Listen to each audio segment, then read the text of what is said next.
Hey guys, Marcel, Irnieracing News. So on February 7th, Danielle Smith met with Prime Minister Justin Trudeau because they were going to talk about the healthcare and what funding was going to come from the federal government. So Trudeau met with all the premiers. Before that conference, they had to have a sit down in front of the cameras and just kind of lay out the terms. And Trudeau went in for a handshake, and Danielle Smith is like, and then Trudeau's grabbing her like fingertips, and she's just like, and he's like, hello. Let's show the slow-mo.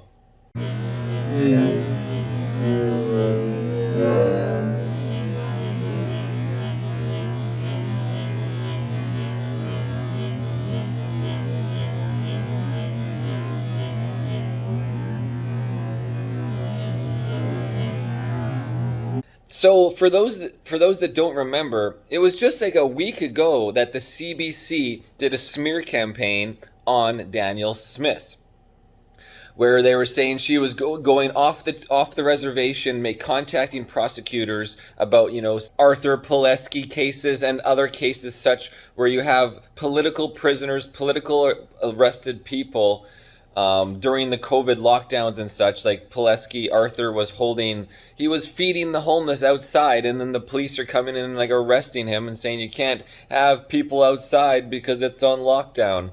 So anyways, so she knows that he instigated this smear campaign with his attack dog, CBC. So of course she just knows he's scum and he's attacking the province with taking away Alberta's sovereignty. So, yeah.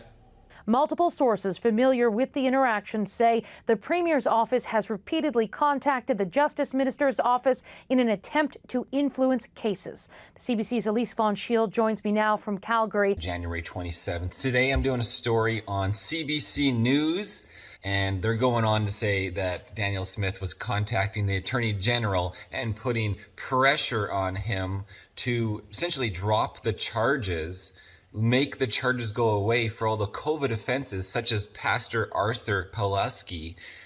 We are reminding Alberta Premier Jason Kenney and the Alberta public and the entire world of the egregious human rights violations that happened during the coronavirus pandemic under Jason Kenney's direction.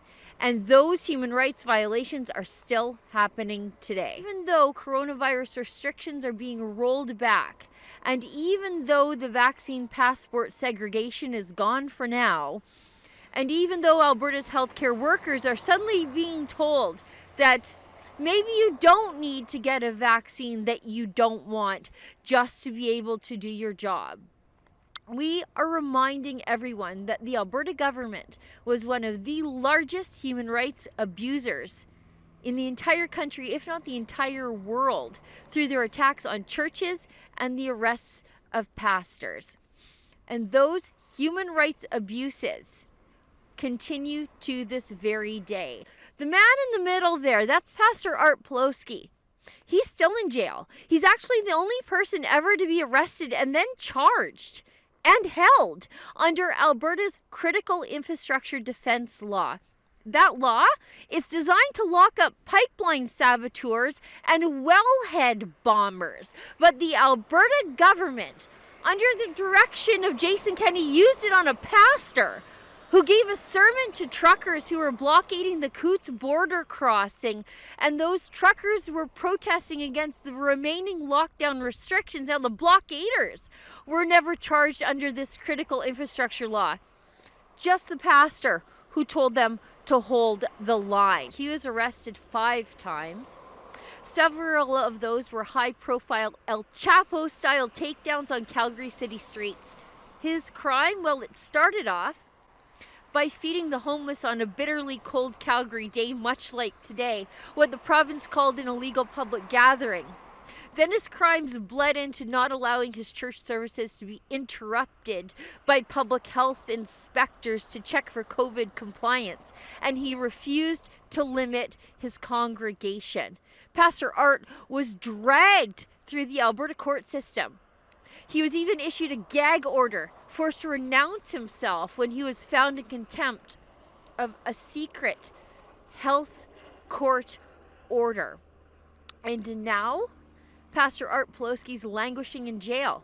It's been 3 weeks. He's been denied jail like some kind of ISIS terrorist. His crime? Showing moral and religious support to people fighting the lockdown through peaceful civil disobedience at the border. You know, people being attacked, vindicated. There have been vindictive attacks on people standing up against these tyrannical measures. Yeah, so we were able to speak to people who were familiar with basically months of this going on, where the Premier would contact the Attorney General's office, inquiring about certain cases, specifically pandemic-related charges, but not only inquire, these people who we spoke to said that it went as far as to constitute pressure, that there was an expectation or an understanding communicated from the Premier to the Justice Minister's office that she wished for these pandemic-related charges, these COVID violations, to go away. And so the people who we spoke to who were familiar with what went on, with what had been said and spoken about, called it inappropriate. They called it constant and consistent pressure, and that was what the Attorney General was dealing with, and that in response to that, that his office was pushing back and saying, you know, I'm not sure that that's appropriate. I'm not sure what we can do here. So this was going on for a few months, ramped up in the last little bit, and had to do with a specific case as well, one of a pastor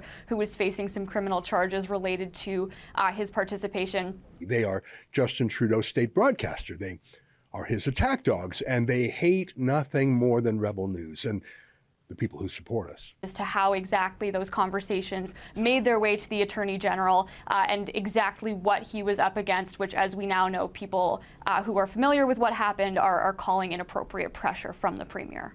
Elise, how has the Premier responded? She has made some public statements to the effect that she did speak with her Justice Minister and with his Deputy Attorney General about these matters. We know that she's come out and said that. What we didn't know before was, of course, the nature and how the office receiving that conversation had characterized it. So in response, the Premier said, you know, I have been clear that I have had these conversations. When I came into office, I wanted to take a look at what might be done legally to potentially grant amnesty to people with COVID-related offenses. In the end, she ended up dropping that promise and said it wasn't possible. But she said, look, everything that I have done here has gone through the appropriate channels and has been above board. She also harkened back in a later statement, a separate statement also issued today, talked about some reporting that we had done last week, where we had been told that someone in her office had contacted Crown prosecutors related to Coots border blockade criminal charges, and she's now calling that story defamatory. So there's a couple of new things from her office here as it comes to questions that swirl about the appropriateness of her interactions with people dealing with, both her Attorney General and Crown prosecutors, dealing with these COVID-related charges. Katie. Elise Von Scheel, we will continue to follow this breaking and developing story. Thank you for your time today. Premier's office calls for apology, retraction of CBC story alleging contact with Crown prosecutors. Here we have January 25th, 2023. Okay, so we're seeing the CBC propaganda story, false allegations with sources that they never named. And so now Danielle Smith is in rebuttal to that. Alberta Premier Danielle Smith is calling on CBC News to retract and apologize for a story that cites unnamed sources alleging her office emailed Crown prosecutors regarding the handling of cases tied to last year's Coots border blockade. In a statement Wednesday, Smith's office referred to CBC reporting in a story published January 19th defamatory and containing baseless allegations. The Premier calls on the CBC to retract its outrageous story, and further that CBC and the official opposition apologize to the Premier's office, staff, Alberta Crown prosecutors, and those in the Alberta Public Service for the damage caused to their reputation and that of Alberta's justice system, the statement reads. Smith goes on to note the CBC has amended its story to clarify that it had not seen any emails between her office and prosecutors. The CBC allegations and insinuations to the contrary are once again baseless. According to its journalistic standards and practice, CBC's stories are required to be based on information we have verified and first-hand identifiable sources. So the people who we spoke to who were familiar with what went on, with what had been said and spoken about, called it inappropriate. They called it constant and consistent pressure, and that was what the Attorney General was dealing with. We never should have come down on pastors the way we did. Every other jurisdiction, it seems, were able to enforce their measures without putting pastors in jail, and it's created so much division in our communities. So yes, we should drop those. We should also drop charges against small businesses. Part of the reason why we're enjoying the freedoms that we have today and the ability to go and watch hockey games is because there were some courageous people who stood up and said, you know what, there's another way to do this. Enough is enough. It took the politicians a little while longer to realize that. But now that they've realized that, I think part of the healing process is to make sure that some of those charges are dropped. The other thing we need to do, though, is we need to have a full reckoning about what happened, who made the decisions, why they made the decisions that they did. Great question and a great answer. It became part of her campaign platform.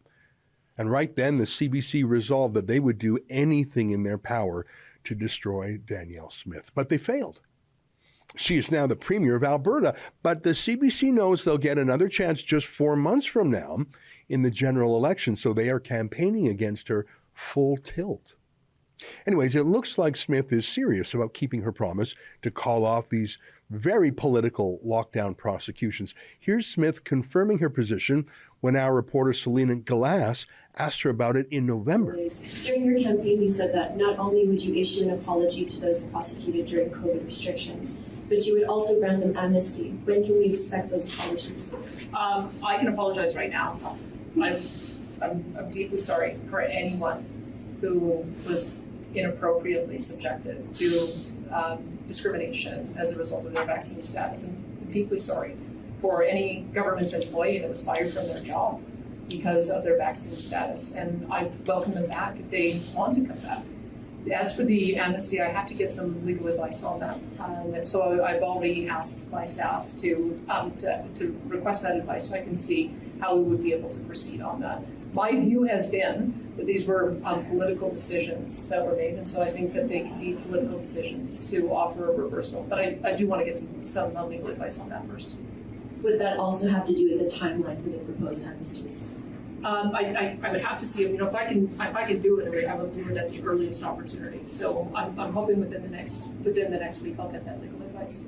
I have been telling you, I grew up in Poland, and in 1980 Polish people got angry, and I saw the police officers running for their lives.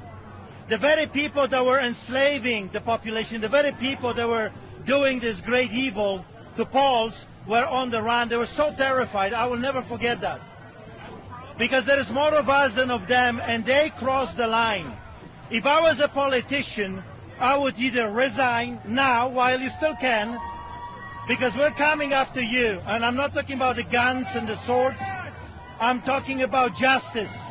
Real judges, real courts, the court of the people. Just like it was done under the Solidarity movement in Poland. And you got a second option. You can come to our side and you can tell the public what's really going on. You can come clean. You still have that time. You devils, if you're watching this, you snakes, it's still a time for you to come to the right side of the fence. Because when the people get angry, and they eventually will, when they will lose their children or their loved ones, their mothers, their fathers, and they will learn what really happens, I wouldn't want to be you. I wouldn't want to be you. So come clean, come out, join the fight against tyranny that you helped to build, or else. And or else is not going to be pretty. Because you may come and say, hey, mandates are over, restrictions are over, but we remember, we know who you are, we know your names, and 10 years from now, 20 years from now, when we get the power, or a year from now, we will come after you. Well, there you have it, guys. We're wrapping up this story on Alberta's Premier Danielle Smith and Ezra from Rebel News. Let's finish off with the comments on the very CBC story that is propagated and also false, zero evidence of sources So let's get into the comments, and I'll show you the Charter of Rights and Freedoms right now real quick. You are allowed to have protests in parks, etc. I'll read it out. Freedom Section 2C includes the right to participate in peaceful demonstrations, protests, parades, meetings, picketing, and other assemblies. It protects the right to demonstrate on public streets. The freedom also extends to protecting the right to camp in a public park as part of protest activities and the ability to wear masks during a peaceful demonstration. On CBC's news, they usually turn off the comments. There's 454 comments. Let's go right in the middle. This has been investigated and proven false. Is this the same type of pressure that was put on Commissioner Lucky for the release of the weapons used in the mass shooting in Nova Scotia? Just wondering. More CBC sources, laugh out loud. Sounds like the same sources that says vaccines were safe and effective. Holy, this woman gains weight per clip. Trudeau funded media CBC, timing priceless. As no secret Danielle Smith is against Trudeau. I think it's been proven that it's all a lie and no sound proof. Another multiple sources. When will CBC get off Smith's back? The last report related to this was proven lie, and now here it is again. This story has been debunked. CBC should apologize for fabricating lies. Unlike Trudeau's adventure and canning of JWR, these accusations are actually proven to be false, correct? CBC state propaganda, no different than North Korea's state propaganda. CBC, Canada's propaganda machine, totally funded by the worst prime minister in Canadian history. CBC is just awful. So this has been proven false. How can you live with yourself? Why is Jessica Yaniv on CBC? The Premier is seeking justice and freedom for all Canadians. The whiny crybaby Trudeau's cabinet and NDP Yegmit Singh want more control over Canadians. P.S. Don't buy electric cars. So easy for Trudeau to switch off the power, and don't give up your guns. So let me just enter here my own opinion. So as you see, the comments are so far, everybody is against the CBC's propaganda and this story, and the consensus is this is proven false. Of course, I showed you earlier the footage, the story about Danielle Smith asking for them for apology and retraction, as that was a smear story. Let's continue with the comments from Cam. This sounds kind of corrupt. Scamdemic. BS again. No one listens to you anymore. You have lied to all of us. The time and work for the Liberals and the NDP, which are not at all for the people and only their negative agenda. Go away, CBC. You are prostitutes of the media. Oh, this is a long one. I hate when people just type in cap locks. Let's skip it. I have been embroiled in the U.S. GOP Team Trump. It appears the Alberta Premier may be Republican. Jesus, help us. Next. CBC didn't report like this when Trudeau interfered with the SNC Lavalin bombshell Project Veritas on YouTube. Real journalism. The UK just banned the booster for 50-year-olds and younger. Mainstream media activists guilty. Why is this crap still posted? Wow, the Liberals have their own news delivering propaganda. The CBC National Enquirer at it again. Reliable sources have said this time and time again. Sickening that a Canadian news station is stopped to such low levels. Stooped. The truth has always been revealed, and this is an outright lie. Again, this was already proven false. Give it up. In politics, no one like her putting their people first. In politics, no one like her putting their people first. Are you incompetent and corrupt, CBC? I should get Smitty to fix my speeding ticket. So now, after investigation into this has found no emails about this exist, I guess we can come to the conclusion that once again the CBC has failed the Canadian public with more disinformation. Trudeau's propaganda mouthpiece, the CBC, has done it again to fund the CBC. Anyways, we could go on this forever. There's a few comments against Danielle Smith for obviously people unknowing or whatever, but yeah, thanks for watching.